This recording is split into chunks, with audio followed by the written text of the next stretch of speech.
রিজিকের মালিক কে? আপনাকে আল্লাহ পাক যতটুকু রিজিক দিয়েছেন তাকদিরে লেখা আছে না? তাকদিরে লেখা আছে না? তাকদিরে লেখা আছে যেটা, সেটা কি আপনি না খেয়ে মরবেন নাকি?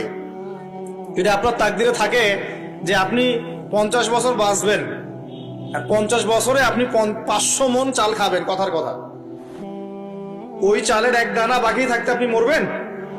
মরবেন না। তাহলে রিজিক কি আমার সাথে সম্পৃক্ত না আল্লাহর সাথে সম্পৃক্ত? এই বিশ্বাসটা করতে হবে। তো দাড়ি রাখলে কি মেয়েরা পছন্দ করবে না নাকি? বলেছে যে বিয়ে করবো না দাড়ি রাখলে, এমন কথা বলেছে?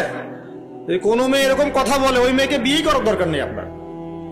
যদি কোনো মেয়ে আপনাকে বলে যে দাড়ি রাখলে ভালো লাগে না, শেভ করতে হবে, না হলে বিয়ে হবে না, বিয়ে করব না, ওই মেয়েকে বিয়ে না করাই উচিত আপনার। ওর তো মানে আপনাকে বিয়ে করার যোগ্যতাই হয়নি, ওর তো যোগ্যতাই হয়নি আপনাকে বিয়ে করার। সে তো দাড়ি নিয়ে প্রশ্ন তুলছে। যে মেয়ে বলবে যে নবীর সুন্নত আছে এজন্য আপনাকে পছন্দ করি, তখন বুঝবেন যে হ্যাঁ, এই মেয়ের মধ্যে ভালো কিছু আছে। যেই মেয়ে দেখবে যে আপনি নামাজি কিনা, যেই মেয়ে দেখবে আপনি নামাজি কিনা, দাঁড়িয়ে আছে কিনা, ইমানদার কিনা, দিনের জন্য কিছু করেন কিনা, হালাল খান কিনা, ওই মেয়ে ইনশাল্লাহ আপনার ঘরে শান্তি দিবে। আর যেই মেয়ে আপনাকে দেখবে আপনার কত বড় সম্পত্তি, কতটা বড় জমি, কত বড় চাকরি, সুদ খান কিনা ওর কোনো আসা যায় না, টাকা হইলেই হইল, এগুলোকে ঘরে ঢুকালে অশান্তি আর অশান্তি।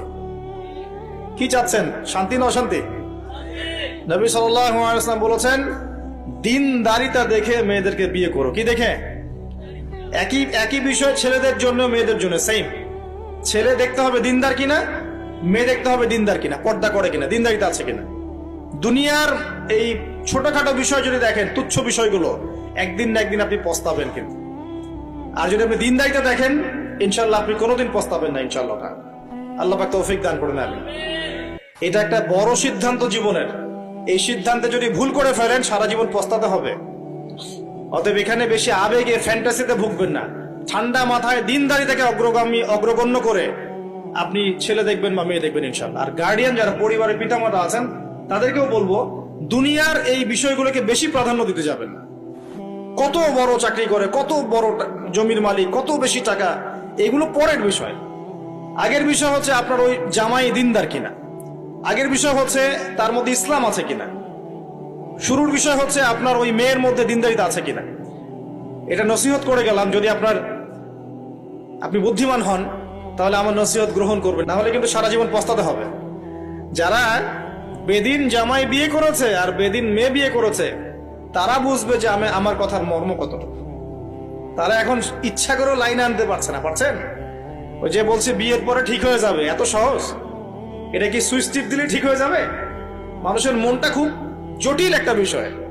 এত সহজেই মানুষের মন চেঞ্জ হয় না। হয় ইল্লা মাশাআল্লাহ, আল্লাহ চাইলে হয়। কিন্তু যদি মনে করেন যে পর্দা করে না, বিয়ে করি তারপর পর্দা করবে, করাই নিব, বানাই নিব, নিজের মতো গড়ে নিব, এত সহজ নয়। পরে দেখবেন সেই মেয়ে আপনার দাড়ি শেভ করায় ফেলছে, করতে পারে না, আপনাকে পেরেশানিতে ফেলবে। সবার এত টাকা, তোমার টাকা নাই। এই যুগে একটু সুদ খেলে কি হয়, সমিতিতে নাম লেখালে কি হয়, সুদের লোন নিলে কি হয়, সবার একতলা বাড়ি, আমার কেন, সবার 4-5 তলা বাড়ি, আমার কেন একতলা থাকবে, নাও লোন নাও, বাড়ি করি। আপনার স্ত্রী আপনাকে এদিকে ইনফ্লুয়েন্স করবে না?